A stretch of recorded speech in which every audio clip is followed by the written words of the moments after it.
Before the flood came, there was a warning. Genesis chapter 6 reveals the depths of human corruption. And God's response, a story of judgment, mercy, and one man's unwavering faith. As humanity multiplied across the earth, a mysterious union took place. The sons of God took wives from among the daughters of men. This enigmatic pairing gave rise to the Nephilim, mighty warriors and men of renown. Scholars have long debated the identity of these sons of God. Some see them as fallen angels, while others interpret them as the godly line of Seth. Regardless of their origin, this union marked a turning point in human history. But as the population grew, so did the wickedness of mankind. The Lord God looked upon the earth and saw a sight that grieved their heart. Every intention, every thought of the human heart was bent towards evil, not just occasionally, but continually. The very creatures they had formed in their image had become corrupt beyond measure. In this moment of divine sorrow, God uttered words that would change the course of history.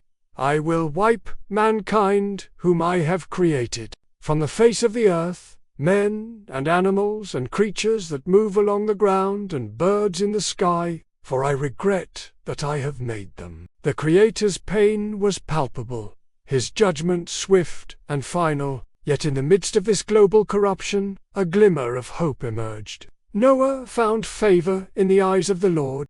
This simple statement carries profound weight. In a world drowning in sin, one man stood out, not perfect, but faithful. Noah was described as a righteous man, blameless among the people of his time. He walked faithfully with God, a stark contrast to the rebellion surrounding him. Noah wasn't alone in his righteousness. He had 3 sons, Shem, Ham, and Japheth. Together, they would form the core of a new beginning for humanity. But first, they would face a test of faith unlike any other in history. The earth God surveyed was a far cry from the paradise of Eden. Violence filled the land. Corruption seeped into every corner of society. The Lord's decision was final. He would bring an end to all people. The very ground that had been cursed by sin would now be cleansed by water. But God's judgment is never without mercy. He turned to Noah with a commission that would seem impossible to most. Make yourself an ark of gopher wood. The instructions that followed were precise and demanding. 3 decks, rooms throughout, sealed with pitch inside and out. The dimensions were staggering.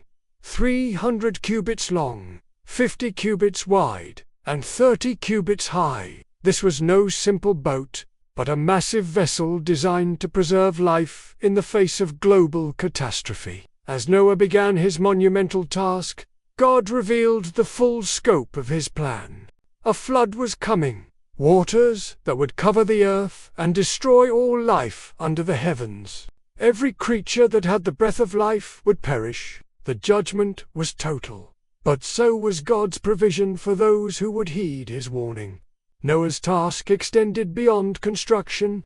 He was to bring into the ark 2 of every kind of living creature, male and female, to keep them alive. Birds, animals, and creatures that move along the ground, all were to be preserved through Noah's obedience.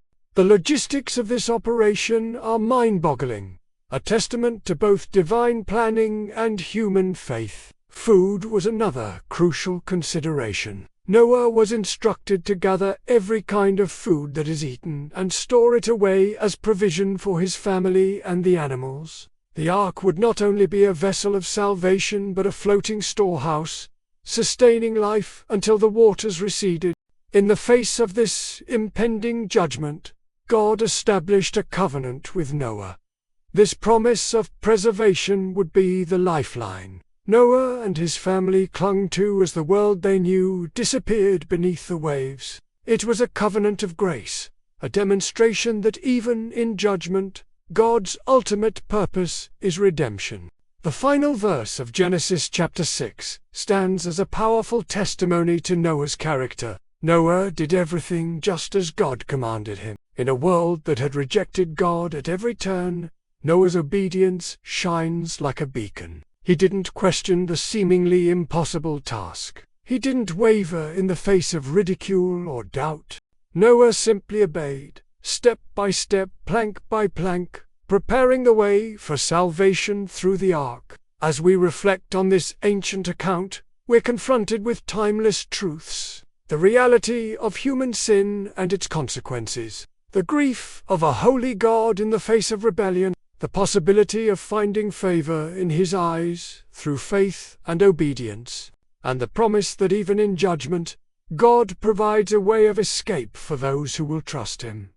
Noah's story challenges us to examine our own hearts and actions. In a world that often seems bent on self-destruction, are we willing to stand apart, to walk faithfully with God, even when it means going against the cultural current?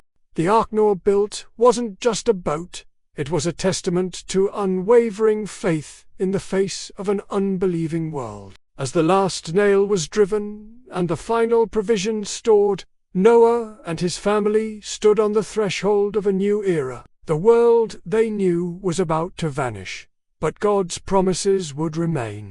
Through one man's obedience, hope would survive the flood, and humanity would be given a fresh start. The story of Genesis chapter 6 reminds us that God's warnings are always coupled with His mercy. Even as judgment loomed, He provided a way of salvation. Today, we face our own floods of chaos, corruption, and moral decay. The question remains: will we, like Noah, heed God's warnings and cling to His promises? Will we build our lives on the solid foundation of obedience to His word? As the rain clouds gathered and the first drops fell, Noah's faith was vindicated. The ark he had labored over for decades would soon prove to be the vessel of God's saving grace. In the darkness of judgment, a light of hope remained, a hope that would carry humanity into a new beginning.